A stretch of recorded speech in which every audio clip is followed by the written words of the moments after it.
What's up everyone? Welcome back to the channel। हम लोग आ गए हैं एक और शानदार चैप्टर लेकर, यूनिट नंबर 9 जिसका नाम है साइकोलॉजी एंड स्पोर्ट्स। यूनिट 10 हम लोगों ने कंप्लीट करा। अगर आप ये दो चैप्टर्स क्विकली मेरे साथ साथ कंप्लीट कर लेते हो तो मान के चलो कि आपके नियर अबाउट 12 से 15 नंबर कवर हो जाते हैं आउट ऑफ 70। तो बहुत ही शानदार ये चैप्टर्स हैं और स्कोरिंग चैप्टर है और ये तो बहुत ही आसान है। तो आओ इसको भी कंप्लीट करते हैं और अपने फिजिकल एजुकेशन की प्रिपरेशन को आगे बढ़ाते हैं। जैसा कि मैंने आपको बताया हुआ है कि सारी वीडियोस 12 बजे और 9 बजे आ रही हैं, तो जरूर देखो और सभी लोगों तक शेयर करो ताकि सभी की प्रिपरेशन अच्छी हो सके। चलिए let's begin.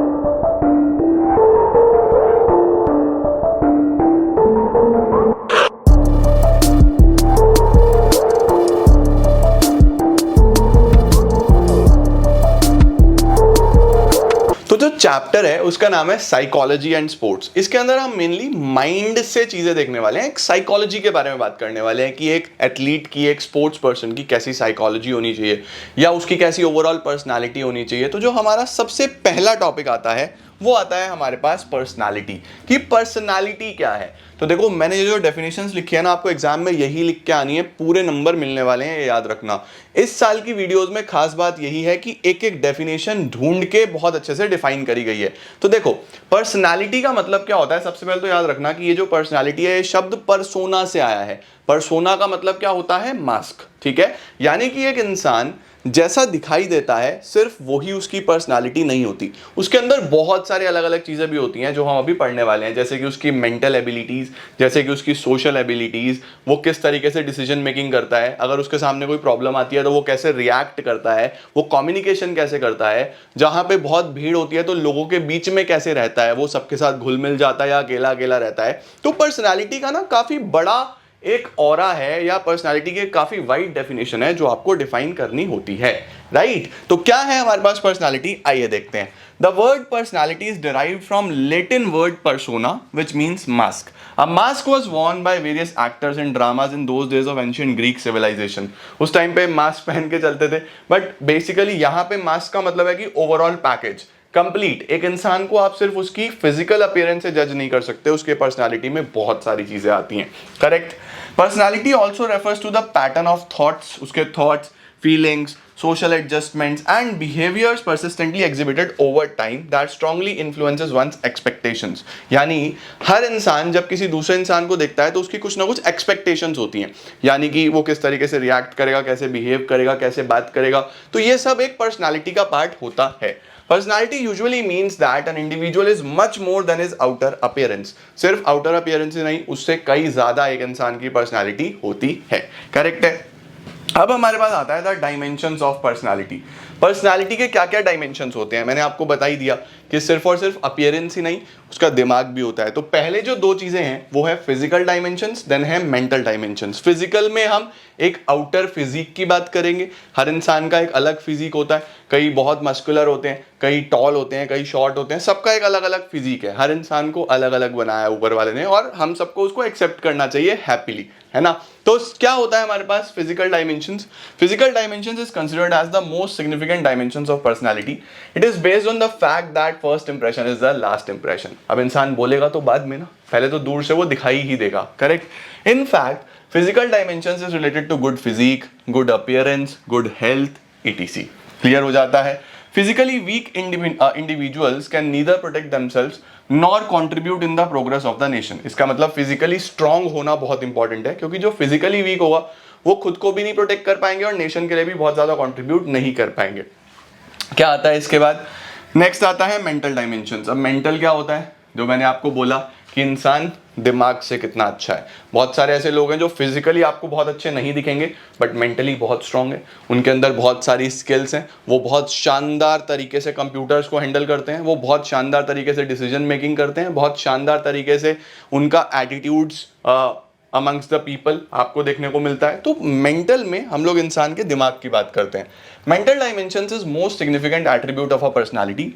It is related to mental and intellectual strength and abilities. ठीक है, इसको बिल्कुल भी छोड़ा नहीं जा सकता। The real identification of personality lies in mental dimension. Clear हो गया जी। नेक्स्ट आता है हमारे पास सोशल डायमेंशन। तो देखो मैंने ना यहाँ पे पिक्चर्स भी लगाई हैं, सबसे पहले जब हमने फिजिकली बात करी थी तो देखो ये चिंटू कैसा दिख रहा है ना। उसके बाद जब हम मेंटली तो कितना अच्छे से चिंटी सोच रही है, करेक्ट है। उसके बाद जब हम सोशल बात करते हैं तो पिक्चर्स देखो, सोशल जब हम बात करते हैं तो सोशल गैदरिंग्स में, पार्टीज में या किसी भी तरीके का कोई इवेंट है वहां पे कोई कैसा रिएक्ट कर रहा है उसकी पर्सनालिटी का पार्ट है। तो यहाँ क्या है, social dimensions is the next important dimension of personality. Humans are social animals, ये लाइन जरूर लिख के आना, जो ह्यूमंस हैं वो सोशल एनिमल्स हैं। He lives in a society in which socialization takes place. Man doesn't live for himself, he lives for others as well. Sociability is inherent in man's biological nature. तो ये आपको किसी भी social dimension में लिखना होगा।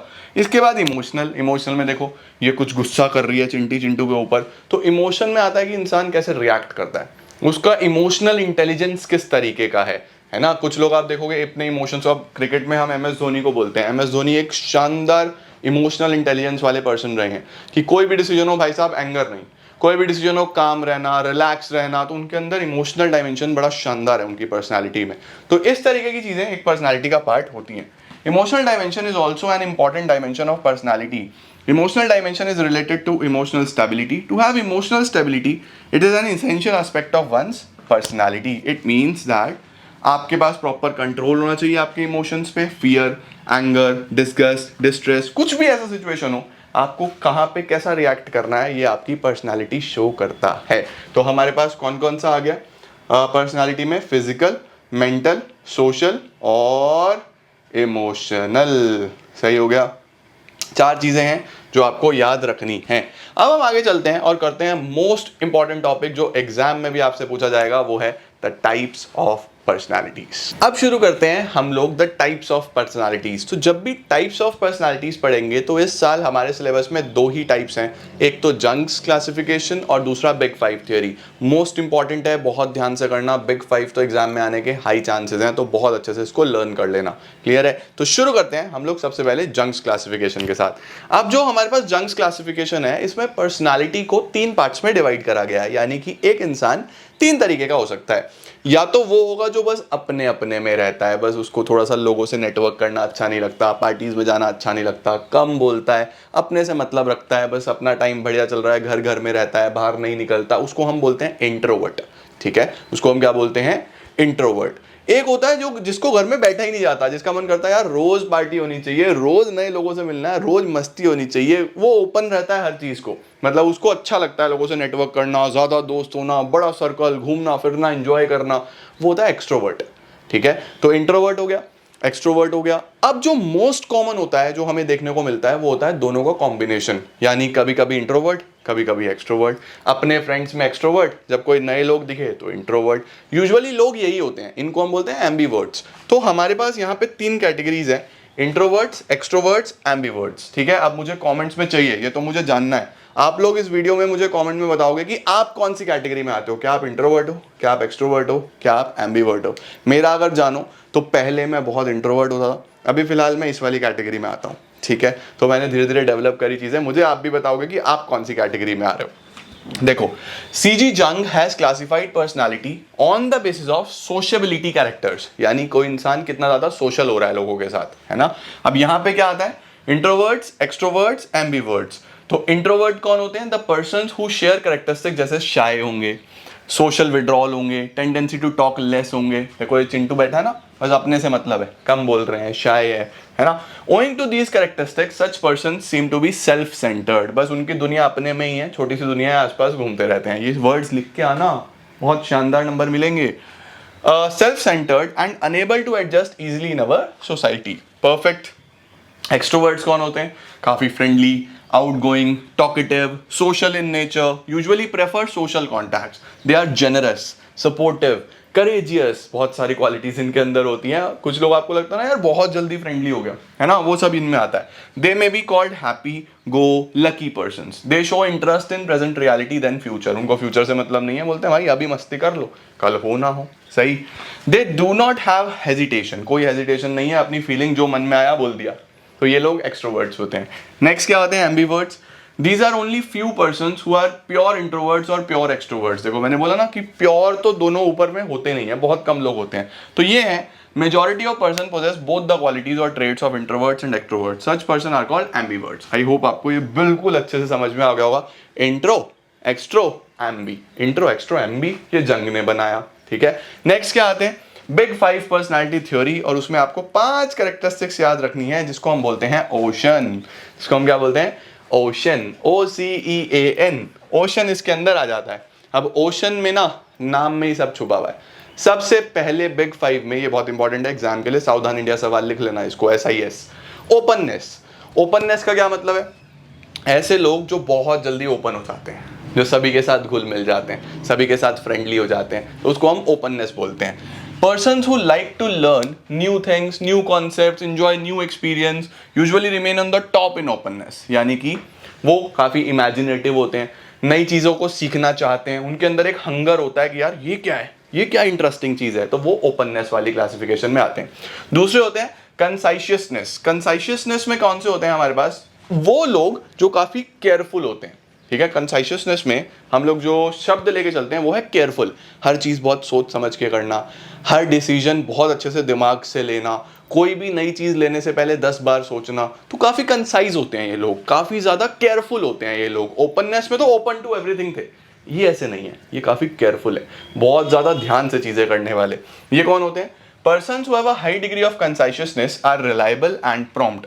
भरोसेमंद होते हैं ये। ठीक है, सच पर्सन्स रिमेन ऑर्गेनाइज्ड रहते हैं, सिस्टमैटिक रहते हैं, काफ़ी लेबोरियस होते हैं और कंप्लीट होते हैं हर एस्पेक्ट में। तो कुछ लोगों को आपको लगता है ना यार ये कितना ऑर्गेनाइज्ड है, यार ये कितना ज़बरदस्त है, यार इससे सीखने के लिए कितना कितना कुछ है, तो वो इसमें आते हैं। तीसरे आते हैं एक्सट्रोवर्जन, ये ऊपर पढ़ लिया आपने extroversion. Extroverts open to everything, right sir. फिर इसमें और इसमें क्या फ़र्क है बेटा, ओपननेस में ना ये लोग नया नया इंटरेस्ट शो करते हैं, इनका माइंड काफ़ी एक्टिवली चलता है, और एक्सट्रोवर्ट्स तो क्या होते हैं, बस जो मन में आया कर लिया ये सीधा इसमें आते हैं। Often known as extroverts gets their energy from interactive with other individuals. Introverts अपने आप में ही रहते हैं। ठीक है, एग्रीएबलनेस। एग्रीएबलनेस कुछ ऐसे लोग होते हैं जो काफ़ी पोलाइट, हम्बल, जो सामने वाले का दिल बिल्कुल नहीं दुखाना चाहते, उनकी हर चीज़ पे एग्री करते हैं। यूजुअली हम लोग देखते हैं कि हमारे पेरेंट्स काफ़ी सपोर्टिव होते हैं, उनमें ये ट्रेट होता है कि बच्चा कुछ भी डिमांड करे, उनके पास है या नहीं है, दे विल एग्री, आज नहीं तो कल वो आपको वो चीज़ ला के देंगे। तो ये कैरेक्टरिस्टिक होता है।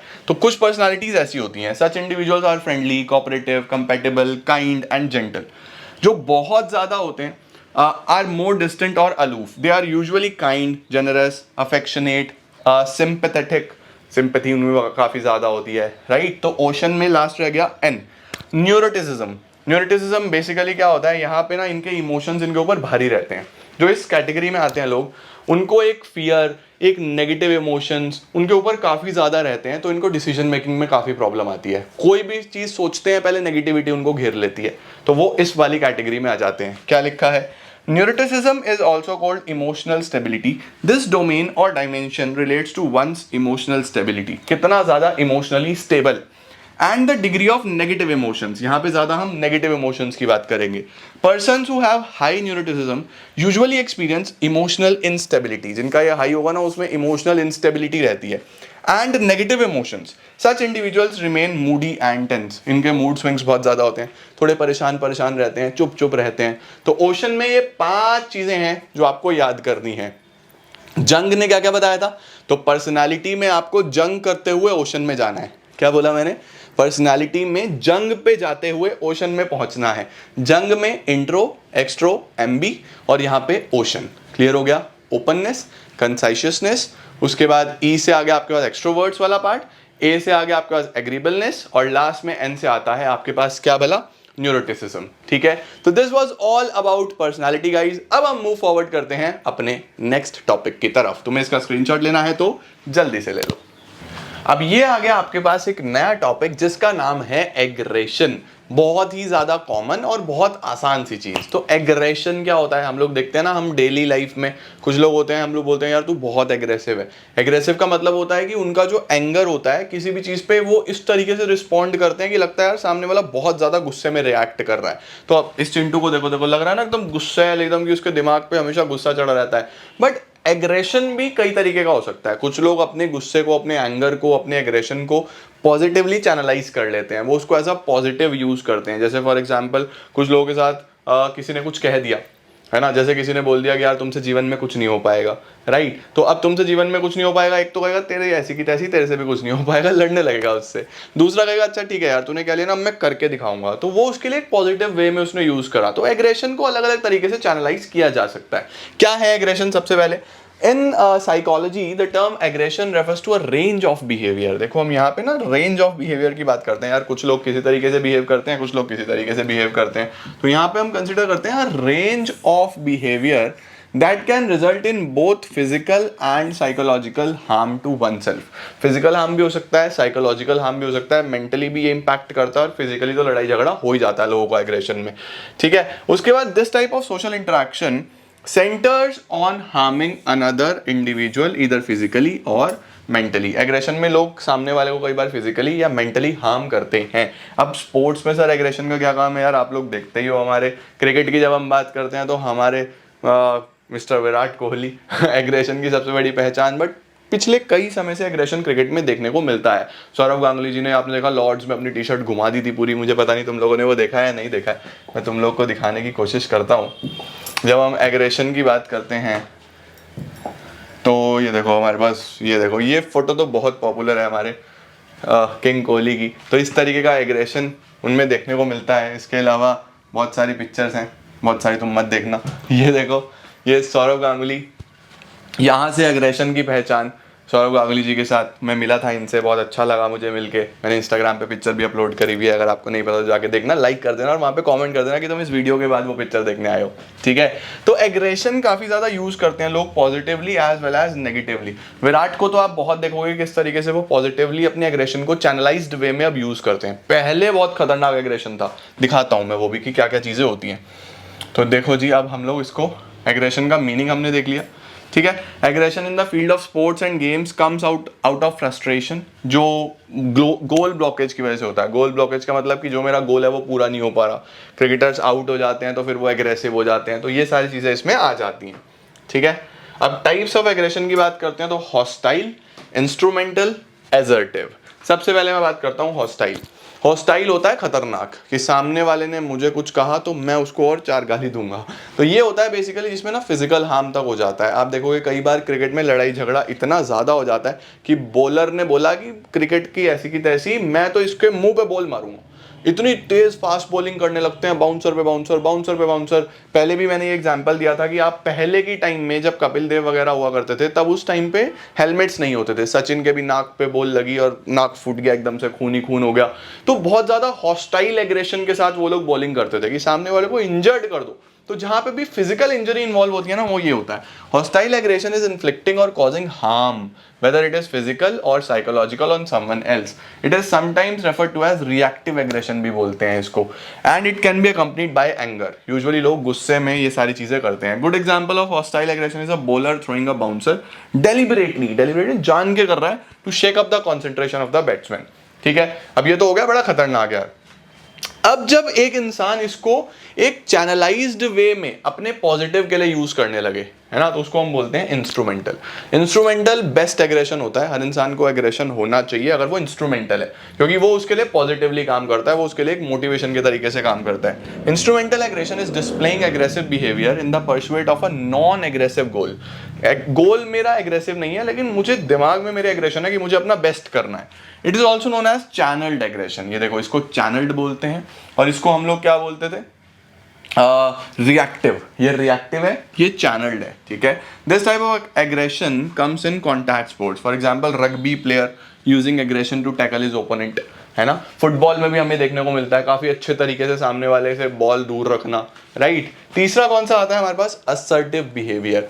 असर्टिव बिहेवियर यूजुअली हम अपने वोकल से, जैसे क्रिकेट में स्लेजिंग होती है, जब भी मैच होगा तो विकेट कीपर पीछे से कुछ ना कुछ सामने वाले का कंसंट्रेशन लैप्स करने के लिए बोलता रहता है। फील्डर्स जो पास में खड़े होते हैं वो कुछ ना कुछ बोलते रहते हैं। हमने विराट कोहली का एग्जांपल लिया, भाई साहब बहुत ज़बरदस्त स्लेज करते हैं, स्पेसिफिकली ऑस्ट्रेलियंस को। ऑस्ट्रेलिया इंडिया सीरीज भी चल रही है, आप देखोगे तो बड़ा खतरनाक सा ये सिनेरियो रहता है। तो क्या है, assertive behaviour is different type of aggression जिसके अंदर the use of legitimate physical और वर्बल फोर्स। हम लोग जो लेजिटिमेट है, जो अलाउड है, वो हम यूज करते हैं। For example sledging in cricket, ताकि बैट्समैन डिस्कम्फर्ट में आए, है ना। अब यहाँ पे थोड़ा सा तरीके से अपने एग्रेशन को दूसरे को डिस्टर्ब करने के लिए यूज किया जाता है। तो 3 तरीके के एग्रेशन आ गए, हॉस्टाइल, इंस्ट्रूमेंटल और असर्टिव बिहेवियर। तो ये था हमारे पास गाइस दूसरा टॉपिक, इसका स्क्रीनशॉट लेना है ले लो। अब हमारे पास बचा एक छोटा सा टॉपिक और हमारा चैप्टर हो जाएगा समाप्त। तो चलो अब उस छोटे टॉपिक की तरफ चलते हैं और इसको करते हैं कंप्लीट। तो guys here is the last topic of this chapter, और बहुत ही आसान सा टॉपिक है, बट अगर आप अच्छा लिख के आओगे ना, देखो अगर आएगा कोई भी टॉपिक आएगा तो आपको अच्छा लिखना है। Physical education is all about कि आप कितने अच्छे से खुद को एक्सप्रेस कर रहे हो, कितना आप टॉपिक के बारे में जानते हो। तो मैंने बेस्ट वे में डेफिनेशंस लिखी हैं सो दैट आपको कोई प्रॉब्लम ना आए। क्या है अब टॉपिक, वो है साइकोलॉजिकल एट्रीब्यूट्स इन स्पोर्ट्स। मतलब कि कुछ ऐसे हैबिट्स होते हैं, कुछ ऐसी चीजें होती हैं जो साइकोलॉजिकली इंसान की मदद करती हैं अपने कॉम्पिटिटर से आगे बढ़ने में। देखो sports is all about competition, आपका कॉम्पिटिशन है और सामने वाला इंसान आपसे बेटर भी हो सकता है, लेकिन अगर आप साइकोलॉजिकली दिमाग से, क्योंकि बोलते हैं ना कि बहुत सारी जंग ऐसी होती हैं जो कि सिर्फ और सिर्फ शक्ति से नहीं दिमाग से जीती जाती हैं, तो साइकोलॉजी का यही तो इंपॉर्टेंट रोल है स्पोर्ट्स में। तो क्या है हमारा सबसे पहला एट्रीब्यूट, वो है सेल्फ एस्टीम। सेल्फ एस्टीम का क्या मतलब होता है? सेल्फ एस्टीम का मतलब होता है कि आप खुद की क्या वर्थ रखते हो, आपकी नज़र में आपकी क्या वर्थ है। अगर आप खुद ही अंडर कॉन्फिडेंट हो तो आप कभी भी जीत नहीं पाओगे। अगर आपने MS धोनी मूवी देखी हो तो वहाँ पे आप देखो माही बोलता है कि हम मैच कब हारे, जब वो अंडर 19 खेल रहे होते हैं, छोटा लेवल खेल रहे होते हैं, कि जब युवराज सिंह की ओवरऑल पर्सनालिटी से ही वो पीछे हो गए थे।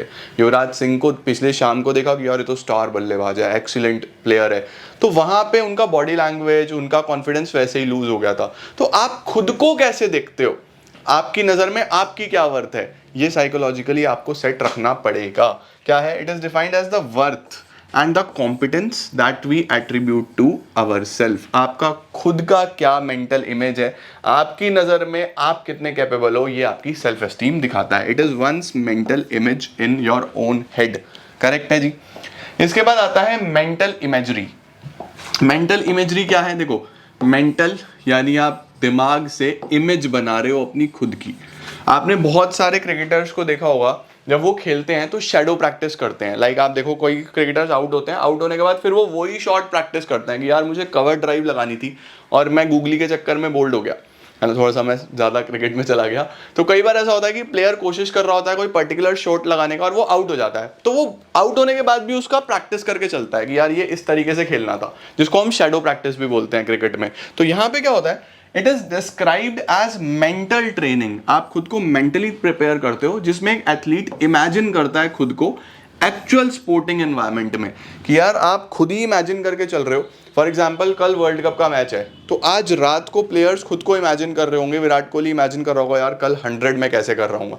तो जब आप खुद को इमेजिन करते हो ना, तो आप मेंटली प्रिपेयर हो जाते हो उस चीज़ के लिए और आप काफ़ी कॉन्फिडेंट हो जाते हो। तो उसको हम मेंटल इमेजरी बोलते हैं, ये आपको पता होना चाहिए, ठीक है, जैसे शैडो प्रैक्टिस बाय क्रिकेटर। उसके बाद सेल्फ टॉक।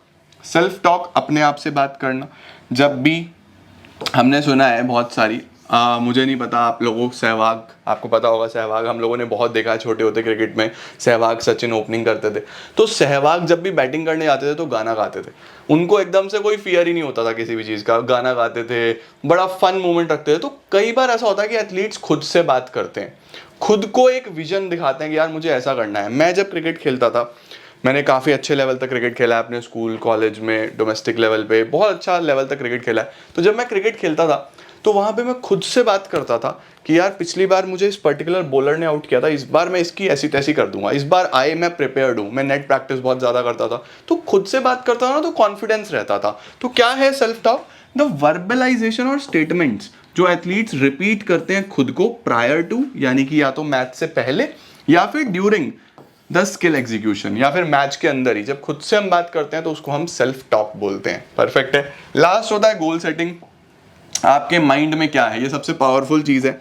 आपका विजन, आपका goal, the process of thinking about your ideal future, future के बारे में सोचना और खुद को मोटिवेट करना to turn your vision into reality. आपको विजन को अपने रियलिटी में कन्वर्ट करना है। गोल्स कैसे होने चाहिए? गोल्स होने चाहिए स्मार्ट, ठीक है। स्मार्ट में एस का मतलब है स्पेसिफिक, आपके गोल स्पेसिफिक होने चाहिए, यानी सब्जेक्टिव होने चाहिए कि आप किस चीज़ में एक्सेल करना चाहते हो। दूसरा, आपके गोल्स मेजरेबल होने चाहिए।